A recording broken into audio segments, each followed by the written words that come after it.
everyone, welcome back to Neurolize. I am Damla and I will be starting today's video with a weird request.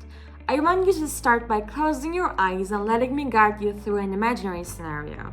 It is late at night and you're walking along a busy street.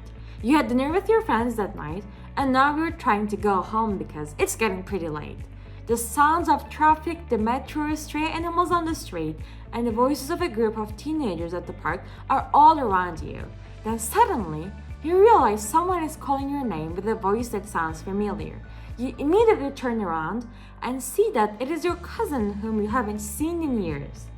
But the thing is, with all those different sounds around you, how did you manage to realize someone was calling your name?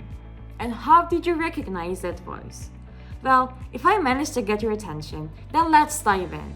Before we get started on how we manage to distinguish speech, I should inform you a little bit about how sounds going through our ears become words going through our brains in the first place. For some time, neuroscientists have known that when we hear speech sounds or someone speaking in a language we don't understand, our brains respond differently than we hear non-speech sounds or other sounds. Our brain instantly switches to paying attention, interpreting speech sounds by forming words, and processing what is being said when we hear someone speaking in a language that we're familiar with. The auditory cortex of the brain examines intricate acoustic patterns while speech perception is taking place in order to find words that convey a linguistic message. It appears that it accomplishes this so smoothly, at least in part, by anticipating what is likely to hear.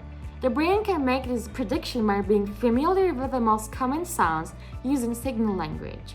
Generally speaking, it is believed that this process, which is centered bilaterally in the superior temporal lobes of the brain, includes understanding an intermediate, phonetic level of sound.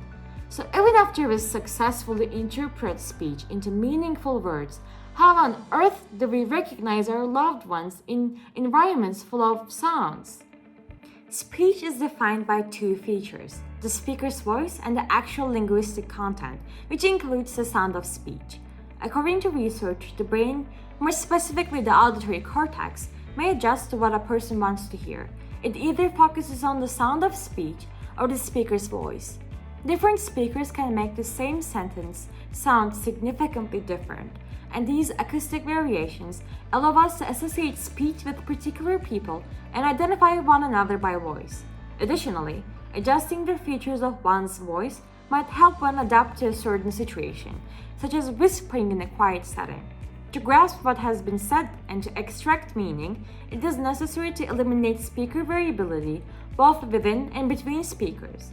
The complex algorithms utilized by voice recognition machines still perform poorly compared to humans in this non-trivial challenge. Unfortunately, why human speech recognition is so resistant to variation in speaker features is currently still a mystery. The fact that form and frequencies carry information about both the type speech sound and speaker-related vocal tract features makes it difficult to understand speech from diverse speakers. Another thing that I must mention is called the cocktail party effect. And I'm sorry, but no, it has nothing to do with the Great Gatsby or mimosas. Our capacity to focus on a single voice among numerous conversations taking place in a noisy setting is what the cocktail party effect is. According to psychologists, the cocktail party effect is a remarkable and underappreciated capacity to focus our attention on just one voice among many. If all this sounds too complicated or theoretical, then how about we continue with our little fake scenario?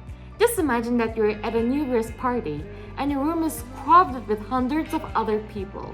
In addition to all the voices coming from others, there is music playing in the room, so it is basically a festival for your ears. You're having a conversation with one of your friends, but you started to get a little too bored, so your attention starts going elsewhere. While this friend continues to talk to you perfectly in your face, you decide to eavesdrop on others. Suddenly, you recognize the voices of your coworkers and realize that they're trash talking about you at that very particular moment. And interestingly, it suddenly feels as if there's no one else in the room, just you and the backstabbers. Every other sound in the room becomes silent for you. and your attention locks in that specific conversation of your coworkers, and you quietly continue to listen to them with your broken little heart. Anyways, enough of this fiction writing. Let's just keep going. The cocktail party effect is also known as selective hearing or selective attention, which makes a lot of sense. Colin Cherry, who conducted a number of tests to better understand auditory attention, initially defined this effect in 1953. In one series of tests, participants wore a unique headset that played various messages in turn to each ear. Cherry instructed the participants to concentrate on the message and say it out loud. He discovered that even when participants were only paying attention to one ear, they were still able to hear and recognize their names when it was spoken in the other ear.